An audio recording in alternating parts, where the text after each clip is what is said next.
দরজা খোলার পরে আমি লক্ষ্য করে দেখলাম আব্দুল্লাহ ইবনে আব্বাস নবীর দরজায় দাঁড়ানো আছে। গল্প শোনাইতেছি। আব্দুল্লাহ ইবনে আব্বাস বিশ্ব নবীর দরজায় দাঁড়ানো। যেই মাত্র দেখছেন আব্দুল্লাহ ইবনে আব্বাস, আল্লাহ নবী চাদরটা এরকম খালি করে দিয়া খালি সিনাটা পাইতে দিয়ে কয়, আব্দুল্লাহ ইবনে আব্বাস আয় তুই আমার বুকের ভিতরে আয়। আব্দুল্লাহ ইবনে আব্বাস বিশ্ব নবীর বুকের ভিতরে নিয়া আল্লাহ নবী হাতটা দিয়া জড়া জড়া বলেন, আল্লাহুম্মা ফাক্কিহু ফিদ্দিন। আল্লাহ তুমি আব্দুল্লাহ ইবনে মাসউদকে ফিকহের জ্ঞান দাও, ওয়া আল্লিমহুদ্দিন, দ্বীনের বুঝতারে দান করে দাও। নবীর দোয়া কেমন কাজে লাগলো? এই 12 বছরের সন্তান আব্দুল্লাহ ইবনে আব্বাস ফারুক আজম ওমরকে বলতেছেন, আল্লাহর নবী আমাকে যে জ্ঞানের জন্য দোয়া করেছেন মঞ্জুর হয়ে গেছে, আপনি পারমিশন দিলে জবাবটা আমি দিয়ে দেই। শুধু তাই নয়, খলিফাতুল মুসলিমিন হযরত ওমর ফারুক রাদিয়াল্লাহু তাআলা মসজিদে নববীর ভিতরে যখন এরকম নিজে স্পিকার হয়ে যখন বিচার কার্য পরিচালনা করতেন, এই আব্দুল্লাহ ইবনে মাসউদকে তার পাশে মসজিদের এক কোণায় বসায় রাখতেন। একজন সাহাবী আসার পরে হযরত ওমরকে বলতেছেন, এখানে সব তো বড়দের মজমা, এই বড়দের মজমার ভিতরে প্রতিদিন তো দেখা যায় এই ছোট্ট বাচ্চাটারে কেন ঢুকায় দেন? হযরত ওমর বলে, মুখ সামলায় কথা বলো, এটা যদিও বড়দের মজমা, বড়দের মজমায় যদি কারো ভুল হয়ে যায়, এই ভুলটা শুধরানোর জন্য এই ছোট্ট মানুষকে বসায় রেখেছি। ও মিয়া, এই জ্ঞান কোথায় পাইলো? হযরত ওমর বলে, এ সাহাবা আজমাইন শোনো, বিশ্বনবীর সিনার ভিতরে ছোট্ট মানুষ ঢুকে যাওয়ার কারণে মানুষটা যদিও ছোট, আল্লাহর নবীর দুয়ার বদৌলতে আল্লাহ রাব্বুল আলামিন তারে বড় বানায় দিয়েছে। এ হলো আব্দুল্লাহ ইবনে মাসউদ রাদিয়াল্লাহু তাআলা। এখন এটা আমার আলোচ্য বিষয় নয়। আবার বলবেন, হুজুর এই যে প্রশ্ন রাইখা যাবেন, আগামী বছর দাওয়াত না দিলে প্রশ্নের জবাব দিব কারা? এখন যদি আপনাদেরকে আটকে রেখে যদি এই 3টা বিষয় বয়ান করে লম্বা টাইমের দরকার, আমি 1 মিনিটে জবাব দিয়ে দিই, যদি আপনাদের কষ্ট না হয়। ছেলের বয়স কত? 12 বছর। এই সিনাটা আল্লাহর নবীর সিনার ভিতরে লাগার কারণে দামি হইছে না কম দামি? কথা কয় না, দামি না কম দামি? বেশি দামি হয়ে গেছে। কত দামি? হযরত ওমরের কাছে যে জবাব নাই, 12 বছরের ছেলের কাছে ওই জবাব। ফারুক আজম পারমিশন দিলেন, আব্দুল্লাহ ইবনে মাসউদ তুমি দাঁড়ায় দাও, বিশ্বনবীর দুয়ার ফসল তুমি জবাব দিয়ে দাও। হুজুর 1 নাম্বার প্রশ্নের জবাব। ও বলেছে, পৃথিবীর এমন কোন জায়গা যে জায়গার ভিতরে সূর্যের আলো পৃথিবীতে একবার পড়েছে কিয়ামত পর্যন্ত ওই জায়গার ভিতরে আর সূর্যের আলো পড়বে না? জায়গাটা কোনটা? এই 12 বছরের সন্তান বলেন, ও আমিরুল মুমিনিন, ওই ব্রাহ্মণের ছেলেরে শুনিয়ে দেন, ওই জায়গাটা হলো আল্লাহর পয়গম্বর মুসা কালিমুল্লাহ যখন রওনা হচ্ছিলেন। কোথায়? লোহিত সাগর যখন পাড়ি দিবেন। কেউ বলে নীল নদ। নীল নদ তো ছোট্ট একটা নদী, নীল নদ না বাবা, এটা হলো লোহিত সাগর। কোথায়? কয় ঘটনা কি? আল্লাহর পয়গম্বর যখন লোহিত সাগরের কিনারে দাঁড়ায় গেলেন, রাস্তা দরকার ছিল একটা, আল্লাহ বানায় দিয়েছেন 12টা। সুবহানাল্লাহ, ওয়াজ লাগবে। এই মানুষগুলো পার হওয়ার জন্য কয়টা রাস্তা দরকার ছিল? আল্লাহ দিছে কয়টা? কারণ কি? আল্লাহ বলেন, ওয়ালা তাহিনু ওয়ালা তাহজানু ওয়া আনতুমুল আ'লাউনা ইন কুনতুম মুমিনিন। আল্লাহ বলেন, সংখ্যায় কত, জনবল কত দরকার নাই, মাঠে নামো, সাহায্য করার মালিক। এটা আমার উপর ওয়াজিব হয়। ওয়া কানা হাক্কানা আলাইনা নাসরুল মুমিনিন, মুমিনদেরকে সাহায্য করা আমার উপর ওয়াজিব। রাস্তা কয়টা লাগে? একটা। আল্লাহ দিবেন কয়টা? আল্লাহর পয়গম্বর রাস্তা দিয়ে পার হয়ে গেছেন। ফিরাউন আর তার দলবল যখন লোহিত সাগরের কিনারায়, ও আয়েশা ভাবতেছে ওর বাপে বানাইছে রাস্তা। কথা কয় না? ওরা আব্বাই বানাইছে না। এরকম বহুত ফিরাউন আছে, ওরা মনে করে এটা ওদের ফসল, ওদের নেতাদের ফসল। খুদে দেখা যায় এটা দেওবন্দি উলামায়ে কেরামের ফসল। ভোগ করে নিজেরা, ওরা মনে করে ওর বাপে বানাইছে। তোর বাপে বানায় না, এটা উলামায়ে কেরাম বানাইছে। ফিরাউনও মনে করছে ওর বাবার তৈরি রাস্তা। কয় যাই, হ্যাঁ রওনা দিছে না? আল্লাহ কয় আসো, আর একটু যাই এলো। মাঝখানে গেলেই শেষ। এই 12 বছরের সন্তান বলে, পৃথিবীতে একদিন ফিরাউনও আর আসবে না, আর ওই রাস্তারও আর প্রয়োজন, সূর্যের আলো ওই একদিনই লাগছে। ফারুক আজম মাথা নিচু করে বলে, এটাই তো বলে বিশ্বনবীর দুয়ার ফসল। সুবহানাল্লাহ বলেন। যদিও মানুষ ছোট, নবীর ছোঁয়া লাগার কারণে হয়ে গেছে বড়। 2 নাম্বার। কয় নাম্বার? 2 নাম্বার। কোন কবর? লাশ কবরের ভিতরে জিন্দা থাকে, নিঃশ্বাস নেয়, বাইচা থাকে, আবার কবরে লাশ নিয়ে ঘোরাফেরাও করে। আল্লাহর পয়গম্বরের সাহাবীর সামনে দাঁড়ায় গেলেন রাইসুল মুফাসসিরিন আব্দুল্লাহ ইবনে আব্বাস রাদিয়াল্লাহু তাআলা আনহু দাঁড়ায় বলেন, ও আমিরুল মুমিনিন, এই প্রশ্নের জবাব আমি কোরআনে হাকিমে পাইছি। সুবহানাল্লাহ। এটা আল্লাহ নবীর দোয়া, আল্লাহুম্মা আল্লিমহুদ্দিন, আল্লাহ তার দ্বীনের জ্ঞান দাও। এত জ্ঞান আল্লাহ রাব্বুল আলামিন দিয়েছেন যাকে রাইসুল মুফাসসিরিন বলা হয়। তিনি বলতেছেন, শুনেন সেটা কোনটা? এটা হলো আল্লাহর পয়গম্বর ইউনূস আলাইহিস সালাতু ওয়াস সালাম যখন মাছের পেটে, ওটা ছিল একটা কবর। দুনিয়ার কবরে মানুষ মারা যায়, আর আল্লাহর পয়গম্বর মাছের পেট নামক কবরে জিন্দা ছিলেন। শুধু জিন্দাই ছিল না, কোরআন প্রমাণ করে আল্লাহর পয়গম্বর মাছের পেটে ছিলেন 40 দিন। কতদিন?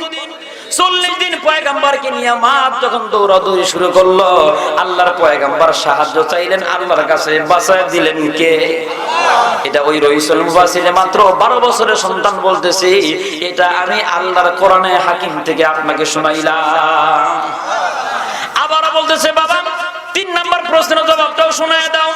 এই মাত্র 12 বছরের সন্তান দাঁড়ায় বলে, ও আল্লাহর নবীর সাহাবী খলিফাতুল মুসলিমিন ওমর, এর 3 নাম্বার প্রশ্নের জবাব হলো, আল্লাহর একজন পয়গম্বর ছিলেন, নাম ছিল তার উযাইর। নাম কি? এরা ছিল জন্মসূত্রে যমজ 2 ভাই। 2 ভাইয়ের ভিতরে একজন ছিলেন নবী আর একজন নবী হয় নাই। একজন নবী আর একজন নবী নয়। 2 ভাইয়ের ভিতরে ব্যবধান বুঝিয়ে দেওয়ার জন্য, নবী আর সাধারণ মানুষের ভিতরে পার্থক্য করে দেওয়ার জন্য আল্লাহ রাব্বুল আমিন তার পয়গম্বরকে বাড়ি থেকে দূরে নিয়ে পয়গম্বরকে একটু ঘুম পাড়ায় দিলেন। ঘুম থেকে দেখার পরে পয়গম্বর দেখলেন উট নেই, উটের হাড্ডি গুড্ডি কিছু সামান্য দেখা যায়। পয়গম্বর আকাশের দিকে তাকায় বলে, রব্বুল আলামিন কতক্ষণ ঘুমাইলাম? মনে হয় অল্প সময়। আল্লাহ রাব্বুল আমিন বলে, না পয়গম্বর, তুমি অল্প সময় ঘুমাও নাই, দীর্ঘ 100 বছর পর্যন্ত ঘুমাইছিলা। এখন পয়গম্বর এদিক ওদিক ঘুরে, এখন ব্যাগ খুলে দেখে ব্যাগের ভিতরে আঙ্গুর তাজা, কিন্তু উটের হাড্ডি গুড্ডিও নাই। এখন চিন্তা করে দেখলেন, আবার আকাশের দিকে তাকায় বলে, আশ্চর্য ব্যাপার, যেখানে এরকম আঙ্গুর নাশপাতি কত ফল, একটাও শুকায় যায় না, উট কেমনে শুকায় যায়? আল্লাহ রাব্বুল আমিন বুঝায় দিলেন, ও পয়গম্বর, এইভাবে পৃথিবীর মানুষকেও জানায় দিও, আমি আল্লাহ চাইলে মরা থেকে আবারও জিন্দা বানাইতে পারি। কেমনে? মুহূর্তের ভিতরে উটের হাড্ডি সব জমা হলাম, হাড্ডির ভিতরে চামড়া লাগে, গোশত লাগে। দেখা গেল উট দাঁড়ায়া পয়গম্বরকে সালাম জানায়। আল্লাহ বুঝায় দিলেন, পয়গম্বর পৃথিবীর মানুষদেরকে জানায় দাও, মানুষ মৃত্যুর পরে এইভাবেই আমি আল্লাহ জিন্দা করে দেব। এই জন্য ঘুমাইছিল 100 বছর, আর এক ভাই তোর ঘুমায় নেই, মাঝখানে অতিবাহিত কই করছেন? এখন ব্রাহ্মণের ছেলে মাথা চুলকায় আর কয়, এই ছোট্ট ছেলে জবাবটা পাইলো কই? ফারুক আজম কয়, এদিকে আয়, আমি তোরে কই। এই ছোট্ট ছেলেটার সিনা বিশ্বনবীর সিনায় লাগার কারণে, যদিও মানুষ ছিল ছোট, আল্লাহ সিনাকে বানায় দিয়েছেন বড়। সুবহানাল্লাহ। এখন ব্রাহ্মণের ছেলে কয়, আমি জানতাম এটা আব্দুল্লাহ ইবনে মাসউদ ছাড়া কেউ জানে না। সুবহানাল্লাহ। এখন আর দেরি নয়, আপনি আমাকে কালেমা পড়ায়া মুসলমান বানায়া দেন। ও মুসলমান, শুধু কিচ্ছা বলা উদ্দেশ্য নয়। এখান থেকে কি বুঝলেন? যদি কোনো ছোট্ট মানুষ, বেদামি মানুষও যদি বিশ্ব নবীর সামনে যদি বসে যায় আর নবীকে চেনার জন্য যদি সময় ব্যয় করে, আল্লাহ রাব্বুল আমিন তাকেও সম্মানিত বানায়া দেয়। আরো একটা হাদিস থেকে আলোচনা শুনে সামনের দিকে আগাই। আল্লাহ নবীর পালক পুত্র যায়েদ বিন হারেসা, কি নাম? কোরআনে একটা সাহাবীর নাম ডাইরেক্ট আসছে, এটাই ওয়াকাদা যায়েদ, স্পষ্ট আয়াত। নবীর পালক পুত্র, পালক পুত্র বুঝেন? কথা গান চিনেন? সব পালক পুত্র কিন্তু খারাপ না, তবে ইদানিং আল্লাহ মাকরুহ, এটা নবীর শানে না, এটা আমাদের জন্য বলতেছি। পালক যাদেরকে দেয় এই ছেলেরা ভালো হয় না, পালক সন্তানেরা। কারণ কি? পালক সন্তানেরা ভালো হয় না, কারণ অধিকাংশই পালক সন্তানেরা হয় কার হার, হয় কার রাম মহাজাদা। বুঝেন নাই? মানে গার্মেন্টসে কাজ হইছে, ডেলিভারি হইছে বাড়িতে, এখন চিন্তা করলো এর তো বাপ নাই, যাইব কোন জায়গায়? যেই দেশের মানুষ চেনে না সেই দেশে পাঠায় দাও। বাস এই কারণে এইটার আচরণ বেশি ভালো হয় না। সমাজের ভিতরে 2 শ্রেণীর মানুষের আচরণ ভালো না। কয় শ্রেণীর? 1 নাম্বার যারা পালক পুত্র, এদের আচরণ সমাজে ভালো না। আর 2 নাম্বার যারা সমাজে গরজামাই থাকে। গরজামাই বুঝেন? ওর বাপের বাড়ির জায়গা ওরা শ্বশুর বাড়ি থেকে খায়, চিনছেন? এটির আচরণ উল্টা পাল্টা। ও মনে করে ওর বাবার কামাই খায়, ওর বাবার সম্পত্তি থাকে, ওর চাকার জোরে বাজারে ঘোরাফেরা করায়। এরকম গরজামাই আপনাদের এদিকে আছে? দুই একজন থাকলে আবার মাথা নিচা করেন না, এটা তো সবাই না, কিছু ভালো মানুষও তো আছে। তো অধিকাংশের কথা বললাম, সমাজের দুই শ্রেণীর মানুষের কারণে সমাজে বিশৃঙ্খলা বেশি হয়। এক নাম্বার হলো যারা যারা সন্তান পালক আইসা ঢুকে, আর দুই নাম্বার যারা সমাজের গরজামাই থাকে। ওর তো আর কামাই নেই, কামাই করলেও শ্বশুরে পালবো, না করলেও শ্বশুরে চালান ছাড়া ব্যবসা করে খাইতেছে। বুঝেন নাই কথা?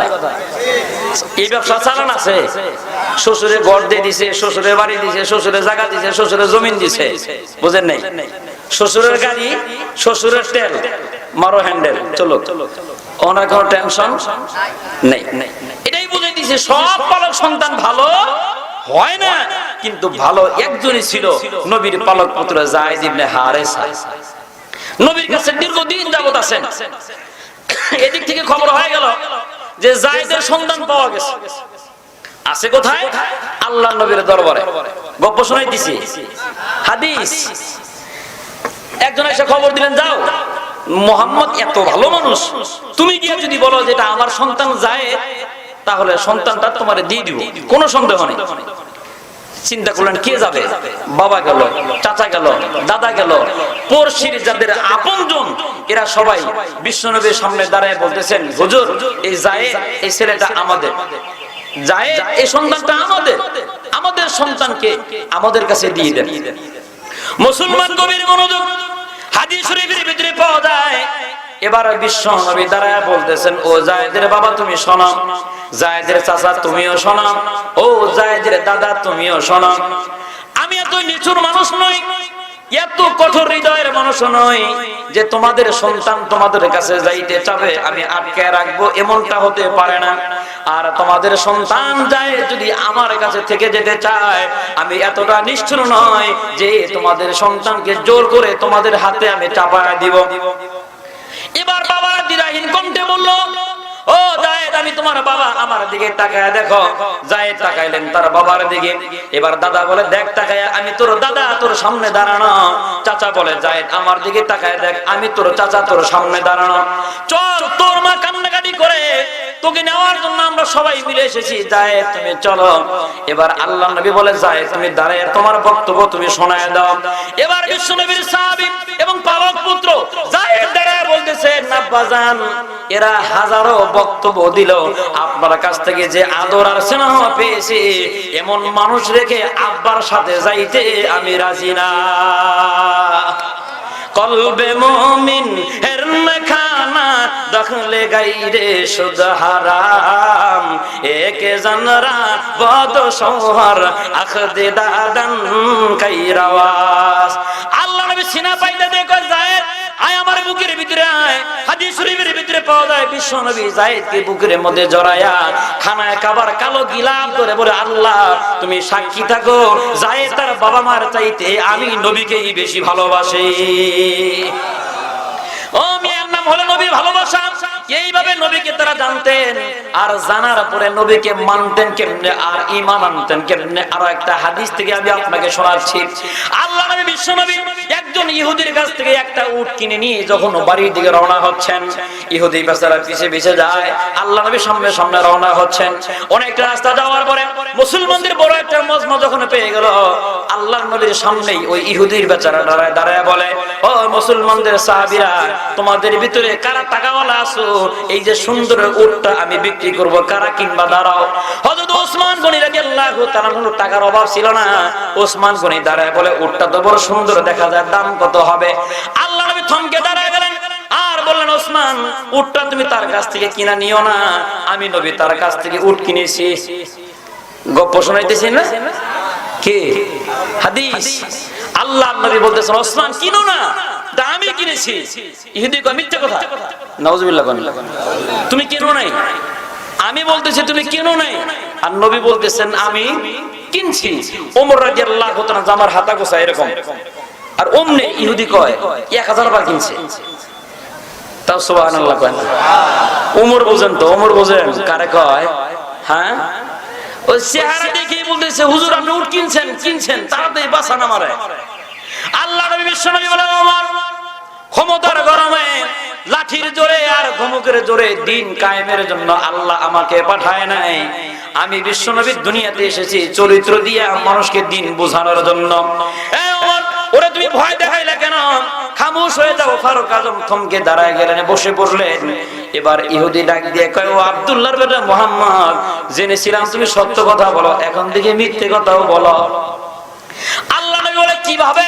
কয় তুমি উট না কিনা বললা উট কিনেছি, আমি বললাম তুমি উট কিনো নাই, আর তুমি বলতেছো উট কিনেছো, সাক্ষী কই? আল্লাহ নবী বলেন হ্যাঁ সাক্ষী তো আছে। কয় কোথায়? কয় সাক্ষী এক নাম্বার আমার আল্লাহ, দুই নাম্বার সাক্ষী রহমতের ফেরেশতা। এবার ইহুদি কয় আল্লাহ সাক্ষী মানলাম, কিন্তু রহমতের ফেরেশতা তো দেখা যায় না, যে সাক্ষী দেখা যায় না ওই সাক্ষী মানাও যায় না। কিরকম বুঝলেন? কয় সাক্ষী দেখা যায় না আর মানবো কি? কারণ আল্লাহ নবী সামনে দাঁড়ায়া গলাবাজি আর চাপাবাজি করে। কারণ কি? মানে টুপিওয়ালা তো, কারণ টুপিওয়ালার বিচার করতে সাক্ষী কথা কয় না, সাক্ষী লাগে না। কারণ কি? যে বিচারকে টুপিওয়ালার বিচার করতেছে ওরা আকলি নেই, যার কারণে ওর কি নাই, জ্ঞান না থাকার কারণে কি লাগে না, সাক্ষী লাগে না। কিরকম দেখবেন একজন হিন্দু আর একজন মুসলমান বর্তমানে এই প্ল্যাটফর্মে যদি মামলা খায়, দুজনই কোর্টে, একটু বুদ্ধি করে নিজের আকল খাটায় বলেন তো বিচারকের নজর কার দিকে যাইব? পরীক্ষা হইতেছে কিন্তু হ্যাঁ ওই হিন্দুর দিকে টান রাইকে টুহিওয়ালা দেখলে কি কইব, ওইটা না হেদিকে যাও, হেদিকে মানে কি 5 বছর খাইতে লাও। এখন তো সাক্ষী আছে, লাগবো না সাক্ষী, হেদিকে যাও। এখন সাক্ষী লাগে না কেন? এই বেচারা টুপিওয়ালার পাওয়ার বোঝে না, কথা কয় না। এই বেচারা খালি সার্টিফিকেট আর ক্ষমতার পাওয়ার বুঝেছে, কিন্তু টুপিওয়ালার পাওয়ার বুঝে নাই। ঘটনা কেমন হইলো? এই ঘটনাটা আমি আমার বড় ভাইয়ের একটা কথা আপনাদের কাছে নকল করি, কষ্ট হচ্ছে না তো? আমার বড় ভাই মানে আপন বড় ভাই না, কিন্তু চলতে ফিরতে এতটাই কাছের হয়ে গেছে, মানে আমার আব্বারে চাচা ডাকে, আর মানুষের মনে করে হ্যাঁ আমার আপন ভাই। আমিও তারে আমার আপন ভাইয়ের মতোই শ্রদ্ধা করি। এরকম কাছের অনেক মানুষ আছে তো, আছে না? আমার বাড়ির পাশে আব্দুল মতিন নাম, এই বেচারা অসুস্থ আছে, কালকে আমি তার বাড়িতে দেখতে গেছি, অনেক অসুস্থ। দোয়া করেন আল্লাহ আমার শ্রদ্ধেয় বড় ভাইকে যেন সুস্থতা দান করে দেন, বলে আমিন। আল্লাহ তাআলা সকল প্রকারের জন্য শেফা তারা দান করে দেন, আমিন। এই বড় ভাইয়ের কথাটা আমি আপনার কাছে নকল করি, যদিও জেনারেল শিক্ষিত, কথাটা বড় মারাত্মক। পরে উনি আমারে বুঝাইতেছেন, দেখো টুপিওয়ালার বিচার কি করে হয়, সাক্ষী লাগে না কেন? লাগে না যে বিচার করে হ্যাঁ বুঝেই না টুপিওয়ালা কি জিনিস। আর টুপিওয়ালা আর জুব্বাওয়ালা দেখলে মনে করে জঙ্গি। কি মনে করে? এই জঙ্গি শব্দটা ফার্সি শব্দ। কি শব্দ? ফার্সি। এই ফার্সি শব্দটার ইংরেজি অর্থ হলো, মানে ইংরেজিতে হয় কিন্ডারগার্টেন। কিরকম বুঝতেছেন? আমাদের কয় জঙ্গি আর কিন্ডারগার্টেন বানায় হারা। কিন্ডারগার্টেন ইংরেজি শব্দ, আর ইংরেজি শব্দের কিন্ডারগার্টেনের ফার্সি হলো জঙ্গি। আকাম করতেছে হেরা, আর ফার্সি কয়ে চাপাইতেছে আমাদের ঘাড়ে। তবে এখন আর সময় নেই, এখন আর, কারণ কি? জঙ্গি বলে ভঙ্গি করার সময় এবার শেষ। সত্যিকারের জঙ্গি কারা দেখেছে বাংলাদেশ? জঙ্গি নিয়ে ভঙ্গি করার সময় এখন শেষ। সত্যিকারের জঙ্গি কারা জেনেছে বাংলাদেশ। জানছেন তো? সব কলেজ ভার্সিটিতে ফলাফল, একটাও মাদ্রাসার কথা কয় না, একটাও মাদ্রাসা নেই। এই যে এখন দর্শনের বিচার হচ্ছে প্রতিদিন পত্রিকার পাতায়, একটাও মাদ্রাসা ছাত্র, সব সোনার ছেলে। সব কিসের ছেলে? এর খাঁটি সোনা, একটাও রূপার না। আপনি কইলেও ঠিক, না কইলেও ঠিক, মানে এমন ভাবে কইতেছেন যে ভয় পাইতেছেন। সোনার ছেলে আছে না? আছে। সোনার ছেলের সোনাও সাইজ করা হবে ইনশাআল্লাহ। শুধু সময়ের ব্যবধান। ওরা নিজেরা অপরাধ করে ওলামায়ে কেরামের চাপায় দেয়। ইতিহাসের পাতা খুঁজে দেখাও, দর্শনের একটা আসামিও মাদ্রাসার ছাত্র না। ও মিয়া, খুব গভীর মনোযোগ। দাঁড়াই কেমনে বুঝাইতেছেন? ওই যে বড় ভাইয়ের কথা নকল করতেছে। এক লোকের নালি বেছে, নালি চিনেন আপনারা? আপনাদের গ্রামের মানুষ বোঝার কথা, আমার বাসা বুঝতে সমস্যা হয় না। এই টাঙ্গাইল আর হেদিকে তো খুব বেশি দূরে না।